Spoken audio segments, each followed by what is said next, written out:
కూర్చుందును నీ సన్నిధిలో దేవా ప్రతిదినం ధ్యానింతును నీ వాక్యమును దేవా ప్రతి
Yeah.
చేరిన వారి మధ్యలో ఉండాలని చెప్పినారు. దేవానికి వందనాలు స్తోత్రాలు రాజా. అయ్యా నాయన ప్రభా తండ్రి, ఈ సమయంలో నాయన ప్రభా తండ్రి మా ఇందు ఉన్నామని నేను నమ్ముతున్నాను. నాయన వందనాలు స్తోత్రాలు పరిశుద్ధుడు, ఆశ్చర్యకరుడు, అద్భుతకరుడు నాయన ప్రభా తండ్రి. నిన్న నేడు నిరంతరం ఏకరీతి నేను దేవుడు నీకు వందనాలు తండ్రి. అయ్యా నాయన ప్రభా తండ్రి, అల్పులం నాయన ప్రభా తండ్రి, వట్టివారు పట్టివారు నాయన ప్రభా తండ్రి, అటువంటి మమ్మల్ని నాయన ప్రభా తండ్రి నువ్వు కనపరిచిన ప్రభా తండ్రి, నీ కృప చూపించిన ప్రభా, ఇలా ఉన్నామంటే మేము నిన్న ప్రభా తండ్రి, అది కేవలం నీ కృప తండ్రి. నీకు వందనాలు స్తోత్రాలు పరిశుద్ధమైన ప్రభా తండ్రి. ఈరోజు ప్రభు దినం నాయన ప్రభా తండ్రి, మేమందరం నాయన ఒక్కొక్కరిగా ఇక్కడ కూడుకున్నాయన ప్రభా తండ్రి, నేను స్థుతించుటకు నేను కీర్తించుటకు నాయన ప్రభా నాకు ఇచ్చిన ఈ సమయాన్ని బట్టి నీకు వందనాలు స్తోత్రాలు రాజా. అయ్యా నాయన ప్రభా తండ్రి, ఎంతో మందికి నాయన ప్రభా ఇలా స్థుతించే భాగ్యం లేదు నాయన ప్రభా తండ్రి. నీకు వందనాలు స్తోత్రాలు అయ్యా. అయ్యా నాయన ప్రభా తండ్రి, ఇక్కడికి వచ్చిన ఒక బిడ్డని జ్ఞాపకం చేసుకోండి తండ్రి. ఇక్కడ ఏ అవసరతలు అక్కర్లోనే నా ప్రభా తీర్చమని అడుగుతున్నాను తండ్రి. హృదయ రహస్యాలను వాంఛను ఎరిగిన దేవుడు నీకు వందనాలు స్తోత్రాలు రాజా. అయ్యా నాయన ప్రభా తండ్రి, ఇప్పటివరకు నాయన పాటల ద్వారా నాయన ప్రభా తండ్రి నీ స్తుతించాను, కనపరిచాను నాయన ప్రభా తండ్రి. ప్రభా నీ బిడ్డ మాకు వాక్యం అందిస్తుండగానే ప్రభా తండ్రి, మేము నేను ప్రవేశపడిన వాక్యాన్ని నేను ప్రభా తండ్రి మంచిగా నేను ప్రభా అర్థం చేసుకున్నాను ప్రభు. నా జీవితాల్లో నేను ప్రభా తండ్రి వాక్యానుసారంగా ఉన్నాను. మేము నడిచే వాక్యాన్ని మమ్మల్ని అడుగుతున్నాను. చేరిన ప్రతి ఒక్క బిడ్డని జ్ఞాపకం చేసుకోండి ప్రభా తండ్రి. మా ప్రభా తండ్రి మా పాలనని జ్ఞాపకం చేసుకోండి తండ్రి.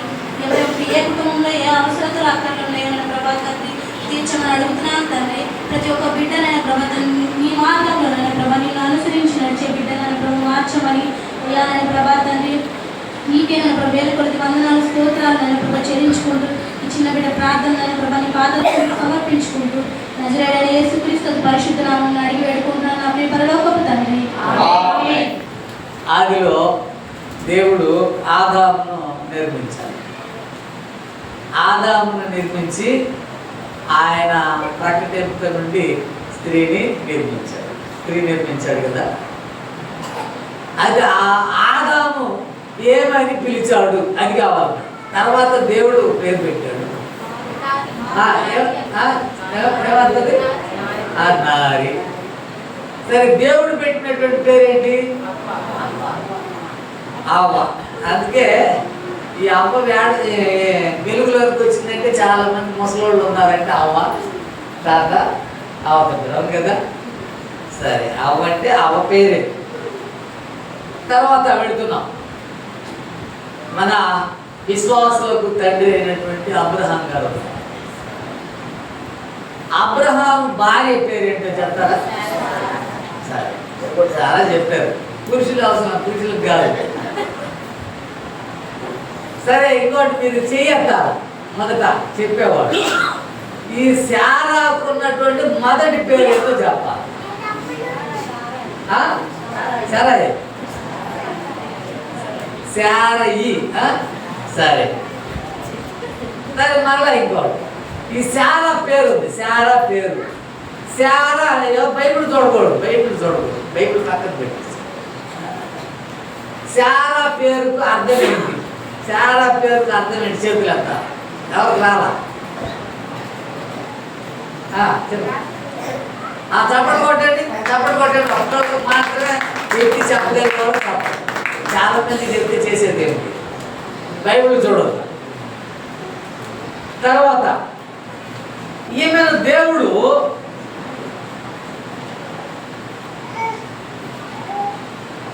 తల్లిని చేశాడు. ఎవరికి తల్లిని చేశాడు చెప్పండి? కాదు, అది సహజం. ఎవరికి తల్లిని చేశాడు? కాదు, అది అమ్మకు సంబంధించినటువంటి ఒక్కరు దగ్గరకు వచ్చారు. ఎవరు చెప్పాలి? మీకు మీ ముగ్గురికి ఇంకా చప్పట్లు కొట్టండి. చూడండి, జనములకు జాతులు అన్ని మతాలు. అది సరే. తర్వాత ఇస్సాకు ఉన్నాడు. ఇస్సాకు తెలుసు కదా. ఇస్సాకు భార్య పేరేంటి? చాలా మంది చెప్పారు. రెబ్కాకి అర్థం తెలుసా? రెండు అర్థాలు చెప్పవచ్చు, కానీ ఇక్కడ ఇవ్వబడలేదు, కానీ ఒకటి ఇచ్చాడు. రెబ్కా అంటే చిన్నది, ఇంకోటి ఏంటంటే ఆడబోరేది కూడా చెప్పాడు. సరే, అది ఇవ్వలేదు. కానీ తర్వాత వెళుతున్నాం. యాకోబు ఉన్నాడు కదా, యాకోబు ప్రేమించినది ఎవరు? యాకోబు ఎవరిని ప్రేమించారు?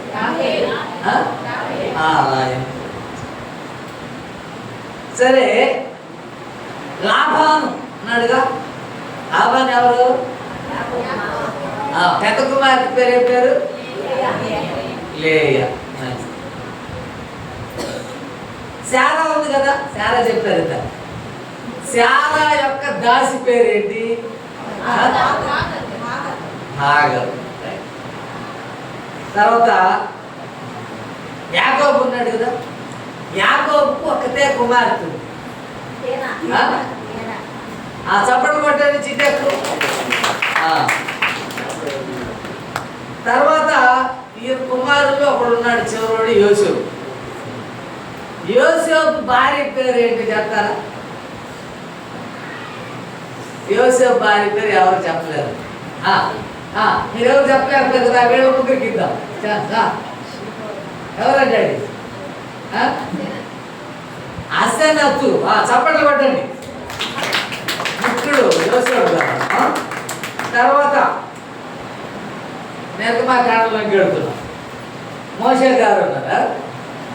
మోషే గారి యొక్క అక్క పేరేంటి చెప్పండి? మిరియాం గారు. రైట్. మోషే గారి భార్య పేరు తెలుసా? రైట్. మోషే గారు మరో భార్య ఉంది, ఆ పేరు చెప్తారా? ఇంకెవరు?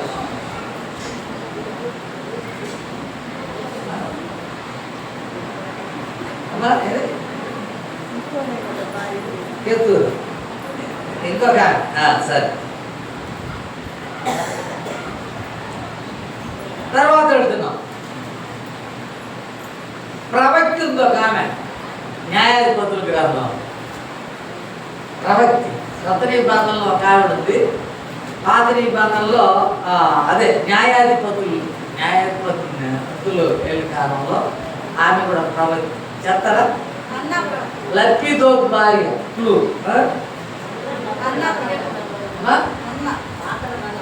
కాదు.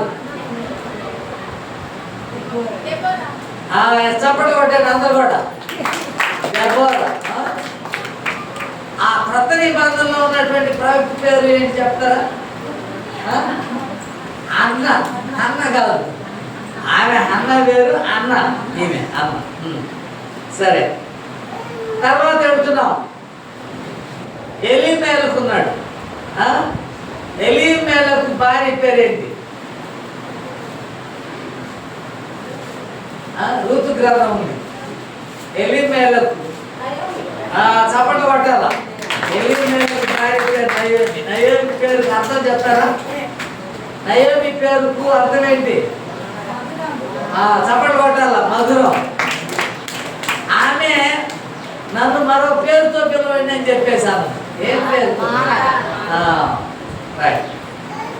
తర్వాత కుమారులు ఉన్నారు ఇద్దరు, ఆ పేర్లు అవసరం లేదు. సరే,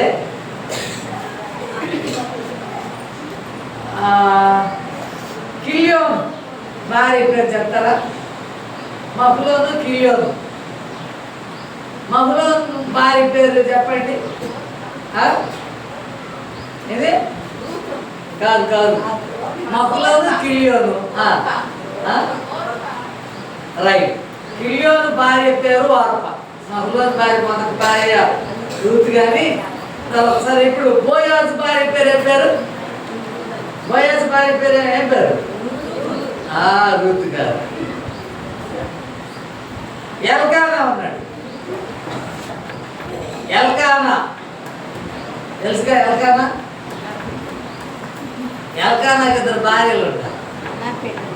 ఎల్కానా పెద్ద భార్య పేరు ఏం పేరు? చప్పట్లు కొట్టాలా అన్న చెప్పినాడు. చిన్న భార్య పేరు తెలుసా? పేరు. తర్వాత వచ్చాం దావీదు గారి కాడికి వచ్చాం. దావీదు భార్య పేరు ఏం పేరు చెప్తారా?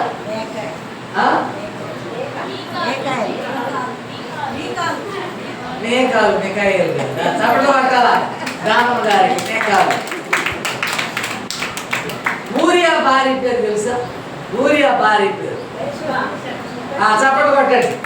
ఊరియా భార్య పేరు బత్షెబా, తర్వాత దావీదు గారికి భార్య. తర్వాత సొలొమోను గారి జ్ఞానాన్ని చెవి చూడడానికి విని వచ్చినటువంటి రాణి గారు ఎవరు? సొలొమోను జ్ఞానాన్ని పరిశీలించడానికి వచ్చినటువంటి రాణి గారి పేరు ఏ దేశానికి సంబంధించింది? ఆమె ఏ రాణి గారు చెప్పాలా?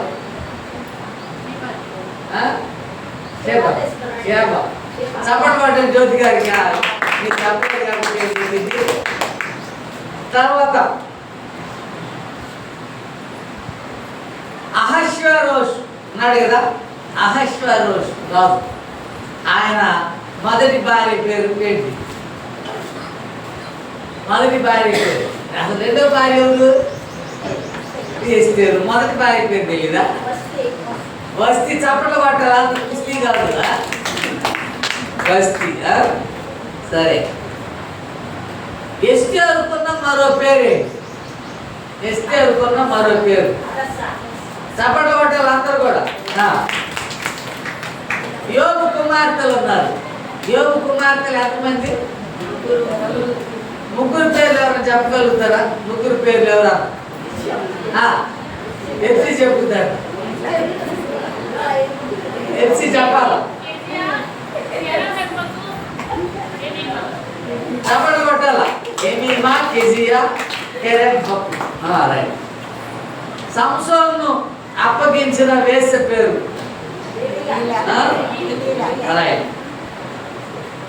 హేరోదు భార్య పేరు తెలుసా? కొత్త నిబంధనకు వచ్చేసా. హేరోదు భార్య పేరు ఏంటి?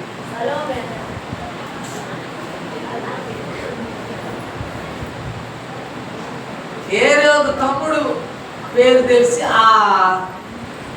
తెలుసా? తెలుసు. చప్పట్లు కొట్టాలి అందరూ కూడా. అది అప్పుడు మనకు హేరోదు భార్య పేరు హేరోది. సరే, కుమార్తె పేరు చప్పట్లు కొట్టాలి అందరూ కూడా. జకరియా గారు ఉన్నారు. జకరియా భార్య పేరు ఏంటి? ఎలిజబెత్. పాత నిబంధనలో మనం ఒకటి మర్చిపోయాం. ఎరికో గోడపై ఒక వేసే ఇల్లు కట్టుకొని నివాసం ఉంటుంది. రైట్. చప్పట్లు కొట్టాలి అందరూ కూడా. కొత్త నిబంధనలో ఉన్నాం. లాజరు అక్క చెల్లెల పేర్లు ఏంటి? మరియా, మార్తా. రైట్. యొప్పేలో సత్క్రియలు ధర్మ కార్యాలు చేసినటువంటి ఒక విధవరాలు ఏ పేరు? చప్పట్లు కొట్టాలి అందరూ కూడా. ఆయనకు మరో పేరేంటి? చప్పట్లు కొట్టాల. చెప్పాడు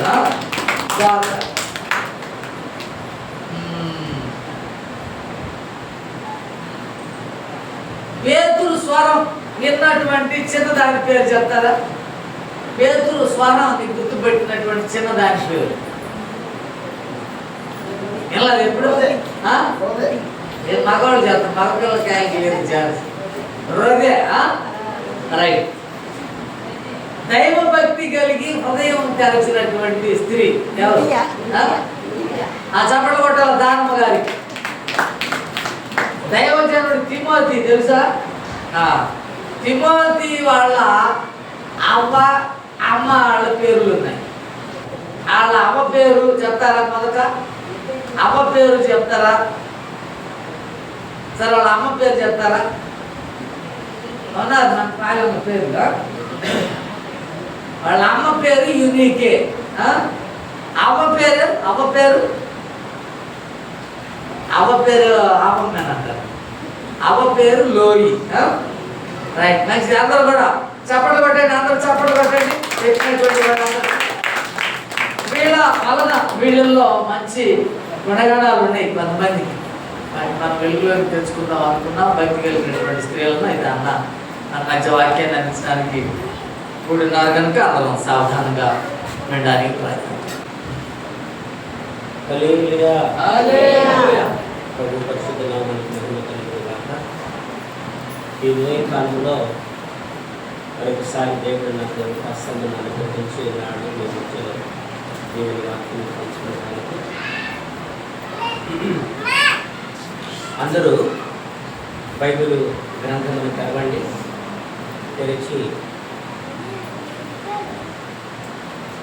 భయంగా భక్తిగా మనము దేవుణ్ణి పూజించాలి, ఆరాధించాలి. వాక్యం తీయండి. యోహాను సువార్త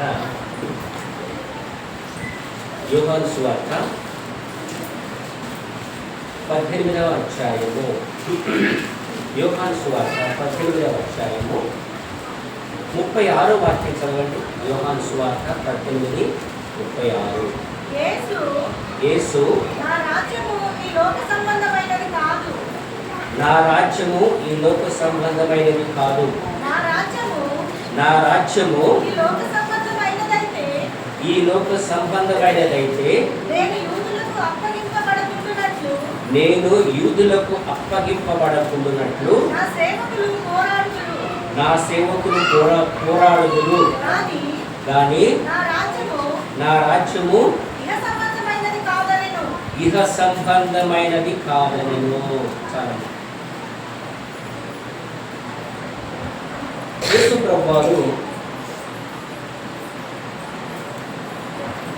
యేసు ప్రభువారు యూదులకు అప్పగించబడేటప్పుడు ఆయన అన్న మాట, యూదులకు మరియు పిలాతుకు వారి మధ్య జరుగుతున్నటువంటి సంభాషణలో యేసు ప్రభువారు ఈ మాట చెప్పాడు. ఏ మాట చెప్పాడు? నా రాజ్యము ఇహలోక సంబంధమైనది కాదు అన్నాడు. అయితే ఇప్పుడు యేసు ప్రభువారు చెప్పిన మాట ప్రకారంగా నా రాజ్యము ఇహలోక సంబంధమైనది కాదు అని చెప్పినప్పుడు, మరి ఇప్పుడు ఆయన రాజ్యము దేనికి సంబంధమైనది?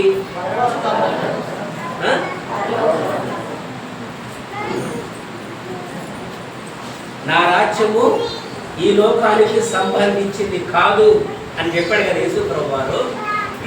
చెప్పినప్పుడు తర్వాత నెక్స్ట్ మరి దేనికి సంబంధించిందని వెంటనే ప్రశ్న వస్తుంది కదా. అప్పుడు యేసు ప్రభువారు ఏమన్నాడు? నా రాజ్యము ఈ లోక సంబంధమైనది కాదు అన్నాడు. మరి ఏ సంబంధమైనది యేసు ప్రభువారి యొక్క రాజ్యము? చెప్పండి. యేసు ప్రభువారి యొక్క రాజ్యము ఏ సంబంధమైనది? పరలోక సంబంధమైనది. ఇది ఇట్లా వచ్చితే ఇంకా యేసు ప్రభువారు తన రాజ్యము గురించి ఎక్కడెక్కడ చెప్పాడు అని మనము కొద్ది లోతుగా ధ్యానిద్దాం. లూకా సువార్త తీయండి. దీని అట్లా వచ్చండి. యోహాను సువార్త అట్లా వచ్చి లూకా సువార్తలోనికి రండి. లూకా సువార్త 22వ అధ్యాయము. లూకా సువార్త 22వ అధ్యాయము 29-30 వాక్యాలు చదవండమ్మా. 29-30 గట్టిగా చదవండి. మైక్ ఉందా? మైక్ పెట్టుకొని చదివితే అందరికీ వినిపిస్తుంది. మైక్ పెట్టుకొని చదివితే అందరికి వినిపిస్తుందమ్మా. మైక్ చదవండి. లూకా సువార్త 22వ అధ్యాయము 29-30 చదవండి గట్టిగా. గనుక నా తండ్రి నాకు రాజ్యమును నియమించినట్టుగా నా రాజ్యములో నా బల్ల యొద్ద అన్నపానములు పుచ్చుకొని సింహాసనముల మీద కూర్చుండి ఇశ్రాయేలు 12 గోత్రముల వారికి మీరు తీర్పు తీర్చుటకై నేనును మీకు రాజ్యమును నియమించుచున్నాను. దేవునికి స్తోత్రం. ఇక్కడ యేసు ప్రభువారు తన శిష్యులుగా అంటున్న మాట ఏమంటున్నాడు? ఏమంటాడు ఇక్కడ చూడండి. గనుక నా తండ్రి నాకు రాజ్యమును నియమించినట్టుగా నా రాజ్యములో నా బల్ల యొద్ద అన్నపానములు పుచ్చుకొని సింహాసనముల మీద కూర్చుండి ఇశ్రాయేలు 12 గోత్రముల వారికి మీరు తీర్పు తీర్చుటకై నేనును మీకు రాజ్యమును నియమించుచున్నాను అన్నాడు. యోహాను సువార్తలో అక్కడ యేసుప్రభు వారు ఏమన్నాడు? నా రాజ్యము ఇహలోక సంబంధమైనది కాదు అన్నాడు.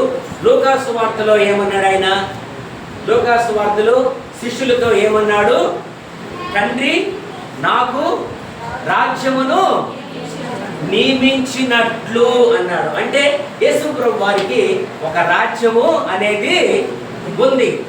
ఆ రాజ్యము దేనికి సంబంధించింది? ఈ లోకానికి సంబంధించిందా, పరలోకానికి సంబంధించిందా? పరలోకమునకు సంబంధించినది. ఈ లోకానికి యేసు ప్రభు వారి యొక్క రాజ్యానికి సంబంధము లేనే లేదు. ఇప్పుడు రండి, ఇంకొక మూడవ విషయాన్ని చూసుకుని మనము దీన్ని బాగా లోతుగా ధ్యానిద్దాం. ఎట్లా పెట్టుకోండి, యోహాను సువార్త అట్లా పెట్టుకోండి, లూకా సువార్త అట్లా ఉంచుకోండి. ఇప్పుడు రండి, రోమా పత్రిక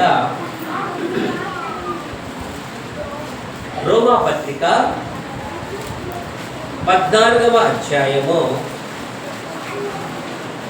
రోమా పత్రిక 14వ అధ్యాయము 17 వాక్యం చదవండి.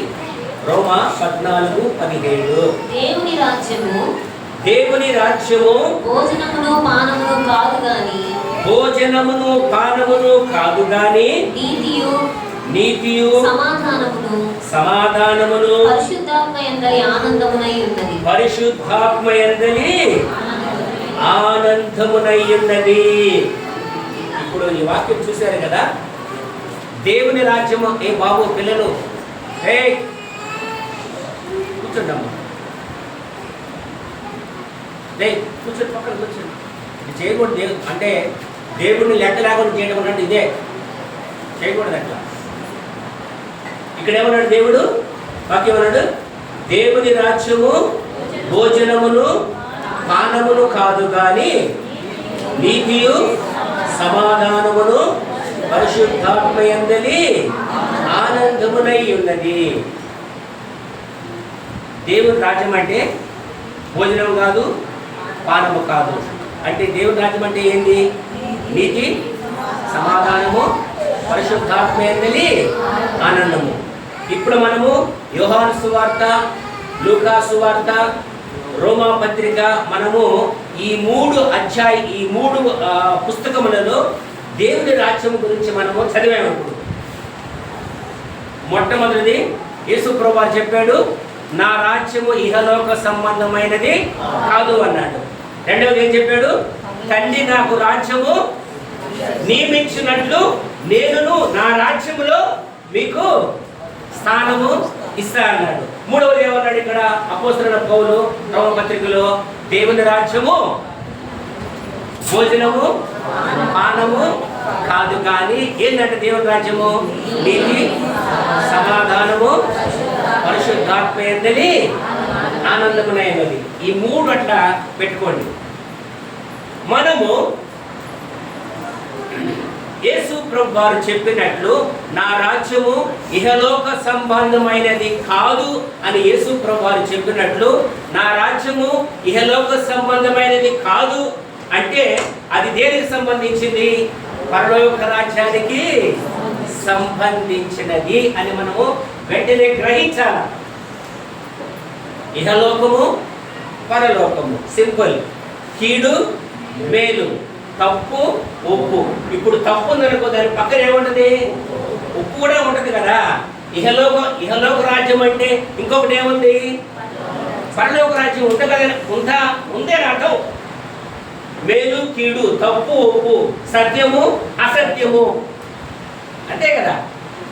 అయితే ఇప్పుడు యేసు ప్రభువారు చెప్పిన మాట ప్రకారముగా నా రాజ్యము ఇహలోక సంబంధమైనది కాదు అన్నప్పుడు ఆయన రాజ్యము దేనికి సంబంధించింది? పరలోక రాజ్యమునకు సంబంధించిందని మనం గ్రహించాలా. దానికి కొండ తవ్వి ఎరిగిన పట్టేంత పని కూడా కాదు, ఈజీ. నా రాజ్యము ఇహలోక సంబంధమైనది కాదు అంటే నెక్స్ట్ ఏంది? ఆయన రాజ్యము పరలోక సంబంధమైనదే అని గ్రహించాల. ఇప్పుడు అర్థం రండి అసలు నాటంలోకి. ఇప్పుడు రండి. ఈ నా రాజ్యము ఇహలోక సంబంధమైనది కాదు అని యేసుప్రభువు వారు చెప్పారు కదా. అయితే అది దేనికి సంబంధించింది? పరలోకానికి సంబంధించినది. అయితే యేసుప్రభువు వారు చెప్పిన మాట ప్రకారముగా పరలోకానికి సంబంధించినటువంటి ఆయన రాజ్యానికి, పరలోక రాజ్యానికి సంబంధించినటువంటి ఆయన చెప్పిన ఆ రాజ్యానికి వెళ్ళాలంటే మనం ఈ లోకములో బ్రతుకుతున్నప్పుడు కొన్ని పనులు చేయాలి. ఆ పనులు చేస్తేనే ఆయన చెప్పినట్టు ఆ పరలోక రాజ్యానికి వెళతాం. ఆ పనులు కానీ చేయకపోతే పరలోక రాజ్యము వెళ్ళము. నేను కూడా వెళ్ళను. ఆ రాజ్యానికి వెళ్ళాలంటే మనం కొన్ని పనులు చేయాలా. ఆ పనులు, ఆ కార్యక్రమాలన్నీ వాక్యం యొక్క ఆధారాన్ని చూసుకుందాం. తీయండి. ఇప్పుడు మత్తయి సువార్త నా రాజ్యము ఇహలోక సంబంధమైనది కాదు అన్నప్పుడు యేసుప్రభువు వారికి పరలోక రాజ్యం అనేది ఒకటి ఉంది. ఆ పరలోక రాజ్యానికి వెళ్ళడానికి మనం ఈ లోకంలో బ్రతుకుతున్నప్పుడు కొన్ని పనులు చేయాలా. ఆ పనులు చేస్తేనే వెళ్తాం అక్కడికి. మొట్టమొదట యేసుప్రభువు వారు చెప్పాడంటే పరలోక రాజ్యానికి పోవాలంటే ఒకళ్ళు లేక ఒక వ్యక్తి ఏమి చేయాలా? మత్తయి సువార్త 5వ అధ్యాయము, మత్తయి సువార్త 5వ అధ్యాయము 3వ వాక్యం చదవండి అమ్మా. మత్తయి సువార్త 5వ అధ్యాయము 3వ వాక్యము. ఆత్మ విషయమై దీనులైన వారు ధన్యులు, పరలోక రాజ్యము వారిది. ఇప్పుడు చెప్పండి. మొట్టమొదట పరలోక రాజ్యము అనే రాజ్యములో చేరాలి అంటే ఒక వ్యక్తికి ఉండవలసినటువంటి క్వాలిటీ అంటే ఏంటి? నాణ్యత. ఏ నాణ్యత? నాణ్యత అంటే ఏంటి చెప్పండి. నాణ్యం అంటే ఏం తెలుసా? ఆత్మ విషయమై దీనులైన వారు ధన్యులు. అట్టి వారిది ఏంటంట? పరలోక రాజ్యము అట్టి వారిది. దీని యొక్క అర్థం ఏంటంటే ఆత్మలో ఎలా ఉండాలి? మనము దీనంగా ఉండాలి. దీనంగా అంటే ఏంటి? దీనత్వం అంటే ఏందమ్మా? తగ్గింపు అని ఉండాలి. ఎట్లా? ఆత్మ విషయమై దీనులైన వారు ధన్యులు, పరలోక రాజ్యము వారిది అంటే సుఖవారు. అయితే ఇప్పుడు పరలోక రాజ్యము చేరాలంటే ఒక వ్యక్తికి ఉండవలసినటువంటి క్వాలిటీస్ ఏంటి? ఆత్మలో దీనత్వం ధరించే. దీనత్వం అంటే ఏంటి? తగ్గింపు. ఏంటి దీనత్వం అనగా ఏందమ్మా? తగ్గింపు. కానీ ఆ తగ్గింపు అనేది నాలో ఉందా, నీలో ఉందా అని మనము ఏం చేసుకోవాలి? ఈ ఉదయ కాలంలో ప్రశ్న వేసుకోవాలి. క్రైస్తవత్వంలో ఇవాళ రేపు ఈ మాట చెప్పకూడదు చెప్తున్నా, నేను చూశాను కాబట్టి. పోటీలు ఎక్కువైపోయినాయి ఇవాళ రేపు. దానంట ఏమో ఎక్కువైపోయినాయి పోటీ. వాడు చర్చి ఇంత పెద్ద కడితే నేను ఇంకా పెద్ద కడతా. వాడి చర్చికి ఏంటి మెరుగు తరుగులు పెడితే నేను ఇంకా ఏం పెడతాను? మెరుగులు రుద్దుగా. మేము ఇవన్నీ పరలోక రాజ్యము తీసుకుపోవండి, మీకు దండం పెడతా. అవి నమ్మకండి, ఒట్టి మాటలు అయ్యి. అవి కూడా కొన్ని మీకు వాక్యాలను చూపిస్తా, నా మాటలు కాదు. ఇటువంటి వాడి గురించి యేసుప్రభువు వారు ఒక మాట చెప్పాడు. అది మీకు చూపిస్తా. ఒక నా మాట మీకు తప్పంటే చూపిస్తా. మొదటి యోహాను పత్రిక, దీని ఎట్లా ఉంచండి. ఇది అయిపోయిన తర్వాత కొంత మన సబ్జెక్టులో మొదటి యోహాను పత్రికలో చెప్పాడు ఇటువంటి వాడి గురించి. మొదటి యోహాను పత్రిక 4వ అధ్యాయము మొదటి వాక్యం చదవండి. యోహాను రాసిన మొదటి పత్రిక. ప్రియులారా, అనేకులైన అబద్ధ ప్రవక్తలు, వినండమ్మా, చదువురా గట్టిగా. అనేకులైన అబద్ధ ప్రవక్తలు. ఎవరి గురించి ఆయన చెబుతుంది? ఎవరు చెప్తున్నాడు? ప్రియులారా. ఎవరు అంటున్నాడు? ప్రియులంటే ఎవరు? సంఘస్థులే. ప్రియులారా, అనేకమైన అబద్ధ ప్రవక్తలు లోకములోనికి బయలు వెళ్ళి ఉన్నారు కనుక ప్రతి ఆత్మను నమ్మక. ఏదంట? ఇప్పుడు చెప్పండి. లోకములో అబద్ధ ప్రవక్తలు, అబద్ధ బోధకులు ఎగబట్టుకొని వస్తున్నారు కనుక ప్రతి ఆత్మను నమ్మకూడదు. మ్యాటర్ లేదు, ప్రమాణం అసలు మ్యాటర్ లేదు, మ్యాటర్ ఉండదు. ప్రతి ఆత్మను నమ్మక. గుడ్డెద్దుపోయి చేలు పడ్డట్టు ఉండకూడదు. ఇది దేవుని చేత పంపబడిన ఆత్మ కాదా అని గ్రహించండి. ఈ గ్రహించరు కానీ మన వాళ్ళు రకరకాల విషయాలు గ్రహిస్తారు. వామ్మో, వాటి వల్ల ఉపయోగం లేదు. చదువుమన్నా. ప్రియులారా, అనేకులైన అబద్ధ ప్రవక్తలు లోకములోనికి బయలు వెళ్ళి ఉన్నారు గనుక ప్రతి ఆత్మను నమ్మక. ఆయా ఆత్మలు దేవుని సంబంధమైనవో కావో పరీక్షించుడి. ప్రతి ఆత్మ దేవుని సంబంధమైనదో కాదు పరీక్షించండి. వ్యక్తి పరలోక రాజ్యము చేరాలి అంటే ఆ వ్యక్తికి ఏముండాలా? ఆత్మ విషయమై దీనులైన వారు ధన్యులు, పరలోక రాజ్యము. నీవు నిన్న పరలోకం పోవాలంటే నీకు నాకు ఏం అవసరమంట? దీనత్వము, దీన మనసు అవసరం. అయితే ఇవి స్థిరంగా నీ జీవాన్ని, నీ రూపాన్ని మాకు ఇచ్చావు కనుక నీతో పాటు నిత్యత్వంలో నిలుపుకోవాలన్నటువంటి సదుద్దేశంతో ఈ లోకానికి వచ్చి ఎన్నో పరసంబంధమైనటువంటి బోధలు చేశారు. ప్రజలు నివ్వెరపోయారు. ఇది అధికారంతో కూడినవి, పరలోక సంబంధమైనవి అని చెప్పేసి కూడా అనగలిగారు. కాబట్టి మేము ఏ విధంగా పరలోకం చేరుకోవాలా అనేటువంటి విషయాలు కూలంకుషంగా అనేక రూపాల్లో తెలియజేశారు. ఒక వృద్ధుడైనటువంటి వ్యక్తి కూడా తన సందేహాన్ని వ్యక్తం చేస్తూ, నేను నిత్యరాజ్యానికి ఎలాగ వారసుని కాగలుగుతానంటే మార్పు నంది బిడ్డల వంటి వారు కావాలి అన్నాడు. అప్పుడు కొత్తగా జన్మించవలసిన అవసరం ఉంది అన్నాడు. ఇంకా లోతుల్లోనికి వెళుతూ నీటి మూలంగా, ఆత్మ మూలంగా జన్మించాలని చెప్పారు. కాబట్టి మొదటి బోధనలో భాగంగానే ఆత్మ విషయమైన దీనత్వం కలిగినటువంటి వారు మాత్రమే పరలోక రాజ్యాన్ని చేరుకోగలుగుతారు అన్నారు. కాబట్టి ఇహలోక సంబంధమైన, శారీరక సంబంధమైనటువంటి ఆయన జీవపు డంబం, భోగాలకు, ఆశలకు, ఇచ్చలకు మేము లోను కాక పౌలు గారు బోధించినటువంటి విధంగా వాటిని సిలువ వేయవలసిన అవసరం ఎంతైనా ఉందన్నాడు. అప్పుడు నాయన, మరి మేము మీ మాదిరిని గడించి లేవగలుగుతాం కాబట్టి పౌలు గారు అన్నట్టుగా మోస్తూ నీకు సాక్షులుగా ఎలలో మేము కొనసాగాలని చెప్పారు. మరొక అవకాశం మీరు మాకు కానీ దయచేస్తే నేను ఇంకా మరింత లోతుల్లోకి వెళ్ళి పరలోక రాజ్యాన్ని మేము అందరం కూడా చేసేటువంటి భాగ్యం మాకందరికీ కూడా దయచేయండి. వచ్చినటువంటి బిడ్డలు ఎందుకనైనా మీ అందరూ తీసుకొచ్చినటువంటి కాంతుల గురించి దేవుని అనుగ్రహించండి. ఆయన వారు చేసినటువంటి వ్యక్తికి ప్రతిగా మంచి జ్ఞానాన్ని, తెలివిని, విద్యను, పని పాటలను, ఆరోగ్యాన్ని, భద్రతను, క్షేమాన్ని దయచేయండి. ఎవరైనా వేసవి కాలం దాపిస్తుంది, ఎండలు మెండుగా ఉన్నాయి, మీ చల్లని కవితలు మమ్మల్ని అందరినీ భద్రం చేయండి. ఒకనాడు ఇశ్రాయేలు ప్రజల వారు చూశారు ఆయన మీ కాపుదల భద్రత క్షేమం ఏంటో.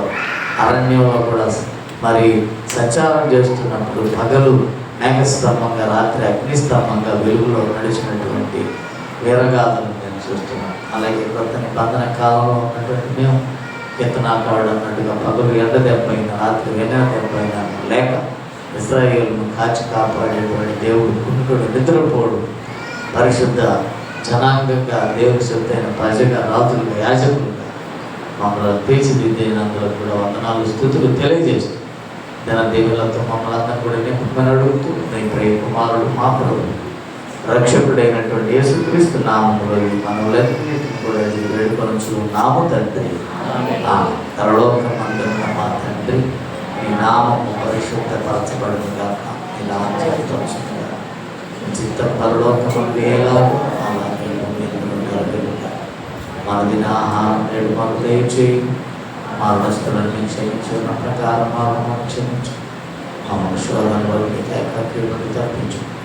ఎందుకంటే రాజ్యం, బలము, మహిమ నిరంతరం మీరయ్య నారు తండ్రి.